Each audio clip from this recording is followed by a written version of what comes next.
So today we're going to be looking at my top 10 favourite movies of all time. So as this is my own opinion, certain people will have different opinions of their favourite films. This is just my top 10 favourite films of all time. I hope you enjoy. So at number 10 we have Gran Torino. Gran Torino was released in 2008. It's a heavily story-driven film with Clint Eastwood in it. Clint Eastwood plays a old Vietnam War vet, and he lives in a sort of town that is full of multicultural races, and he is quite the racist, Clint Eastwood's character. It it's by far his best film he's ever produced. He even directs it. I was very disappointed he didn't get even a nomination for an Oscar. I don't believe he did. I think he got a nomination for a Golden Globe. But his performance in Gran Torino is phenomenal from start to finish. The film is funny, it's emotional, and it's well crafted. What more can you want from a film? At number 9, we have The Prestige. The Prestige was one of my favourite films in my adolescent days.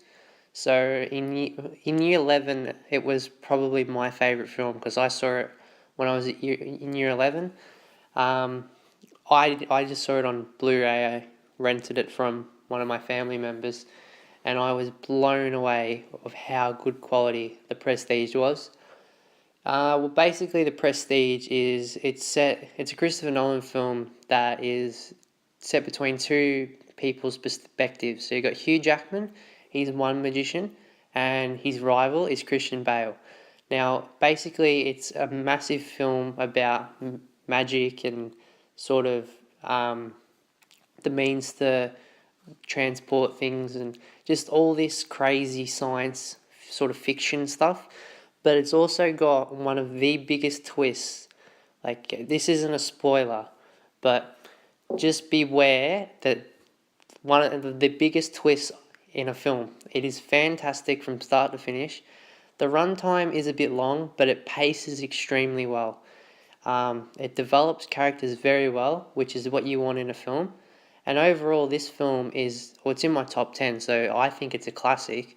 A couple of years ago, it would probably be in my top 5, but we'll find out why that's the case as we move on to the next films. At number 8, we have Logan. So this film, Logan, is currently, for most people, it's out at the cinemas. I'll do my best not to spoil any of it if you haven't seen the film already. Basically, Logan is played by Hugh Jackman. The film, if you haven't gathered, is based on Wolverine. Logan, I found to be, it's the best X-Men film I've ever seen, or X-Men orientated film. It's, other than The Dark Knight, it is probably one of the most emotional sort of superhero films you've got going around. It's well paced. It only goes for I think 116 minutes, which is pretty short for a superhero movie. If you look at standard superhero movies in the last couple of years, exceeding time limits of like 125 minutes plus. But this film, well directed. They took a risk. Fox and Marvel. They in Australia it's the MA rating, but in America it's the R rating. So, Deadpool was the only film in the Marvel Fox sort of distribution that had the R rating. So Logan, I think Logan, I like Deadpool better as a character, but I found Logan to be the more better, like more enjoyable film. Just, it's got a bit of everything. It's got comedy, it's got action, it's well paced, emotional, that's what you want. At number 7, we have Aliens. Aliens is one of it's not the greatest science fiction film because there's a couple more on my list higher up, but it is one of the greatest science fiction films I've ever seen. So I saw this as a kid. I believe I was about 11 when I saw it. And I thought, it was good for the time. I was, it was it wasn't scary, but you got some really tense moments.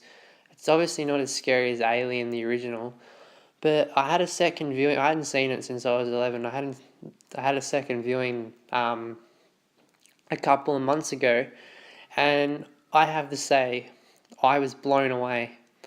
Understanding the film from like my perspective now, it developed so much cohesive capabilities. I was able to picture what the director was trying to achieve here, how well like I interpreted the story. It's a well-paced, well-documented story. Basically, the short premise is there's a girl who's from the original Alien, Sigourney Weaver. She wakes up, I think it's like a couple of 100 years in the future, with her body frozen. They have to go to some planet where it turns out there's an alien infestation through the colony that is situated in the sort of humanization structure. And yeah, it's just well presented. Number 6, we have The Dark Knight. The Dark Knight was my favourite superhero film that I've ever seen. I think it's a bit hit and miss. People hate Batman vs Superman, the new one. The film at the theatre was okay.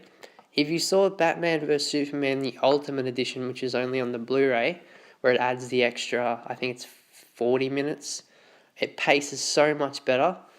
And I really rated that edition. But The Dark Knight is the greatest interpretation in terms of story as Batman. He might have a good suit.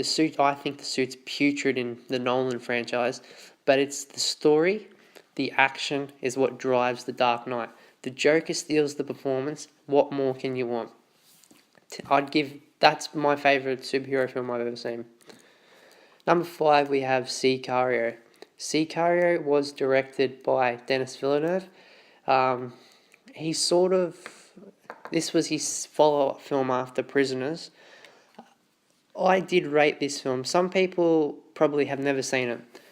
Basically, it's about the cartel, the Mexican borders along Arizona and Phoenix, and basically they have to go over to Juarez and start some shit up. So the main actor is played by Emily Blunt. She performs a very good performance in Sicario. Benicio del Toro is I think he's one of the side characters, but he's one of the agents. He's pretty good, and Josh Brolin, he steals the show. I reckon he's really menacing. You wouldn't want to mess with him. A lot of character development in this story, and it's well paced. Fantastic shots as usual with Denis Villeneuve pictures. And yeah, at number 4 we have Prisoners.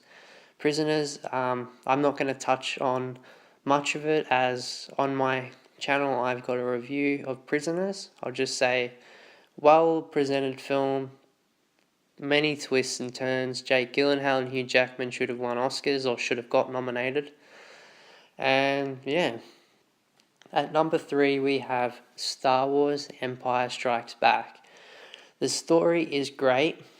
I'd seen it as a kid, and then I did a second viewing when not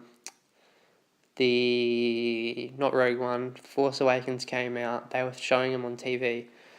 But basically, I found the film is why I really enjoyed it, is finally we get to see a darker Star Wars film other than Episode 3. This and Episode 3 are the only time I can recall at the end, the very end, maybe like during the film, but the very end, the villains win. You got Vader, as badass as he always is, steals the show. You got Lando, you got Han, you got Boba Fett finally gets screen time. You got the bounty hunters chasing the Falcon. There's so much going on in the film. There's Hoth. There's heaps of stuff. There's the big walkers. Yeah, then you've got Yoda's training with Luke. It's phenomenal. At number 2, we have Interstellar. Interstellar is one of the greatest science fiction films. Other than Aliens, and something above it is better, but this is phenomenal. Basically, it is set in sort of a future, I think it's 2040 or something, and the Earth has gone to shit. So basically, the atmosphere is fucked over all the surface and all like the resources. And it turns out, like, well, this is not a spoiler, but basically, they need to find somewhere that they can sustain a future generation's life of humanity, because in the next, I think it was like 60 years, the Earth would be unlivable. So basically, Matthew McConaughey is the main actor. He plays a former pilot, and NASA want him and another bunch of NASA representatives to go to another solar system and find certain planets that can sustain life. There's a lot of theory-based going on here. It is a bit confusing if you don't pay attention completely, but the film is phenomenal. The musical score, the acting, the story, the pace as well. Matthew McConaughey steals the show as he always does. And yeah, what more can you want? A space adventure from Christopher Nolan. And at number 1, we have Inception. Shouldn't be a hard choice. This film has always held dearly to my heart since I saw it in the film back in 2000 and I think it was 11, was it 2011 or 12? It was one of those years. But this film is phenomenal. Well deserved for being, I've seen all over the place. It's a top 10 film on a lot of people's lists. The cast is phenomenal. You've got Tom Hardy, and he's got a little bit of a role, but Tom Hardy now is a megastar. Joseph Gordon-Levitt, he's the sort of the second main character, but he's also been pretty big. He's not a megastar, or not a megastar, but he's just sort of below the Tom Hardy tier. He's been in Looper and a bunch of other type of films. He was in that one where he walks on the Twin Tower building. But then you got Leonardo DiCaprio is the main draw of the film. He's the main character. And you got Michael Caine. He's a sort of side character. I think Alan Page. There's someone else. There's Tom Berenger. And yeah, it's all like Ken Watanabe from Godzilla and The Last Samurai, is it? I think the one with Tom Cruise. But basically the story is about Cillian Murphy from Peaky Blinders and Batman. Basically, Leonardo DiCaprio's character, without spoiling much, is a person that can go inside your dreams. And he can steal information for certain companies or plant certain ideas. And basically, the premise is he gets into a bit of shit, and then they have to perform some job by trying to persuade someone else is trying to get into some Cillian Murphy's head and plan an idea that he should expand his company, I think it is, or divulge his company or something, because his father he's just an idiot. He hates his son. He's just the typical idiot father. So Inception is phenomenal from start to finish. There's not really much I can say without spoiling the film. All I will say though, there is twists and turns. Make sure you are not watching this film when you're tired, because otherwise you won't know what's going on. This film easily is number 1 for me, and that is my list. Thank you for watching. I would like to know some of your top 10s. Obviously they mightn't be for ratings. Maybe they're just for nostalgia reasons. Some people might have The Lion King in their top 10. That's fine. Everyone's got their own opinion. As I said, this is my own preferences for my top 10 films that I've ever seen. If you do like the video, just feel free to comment or like. It doesn't bother me, but I would like to know some of your top 10 films anyway. Thanks for watching. Megakaza out.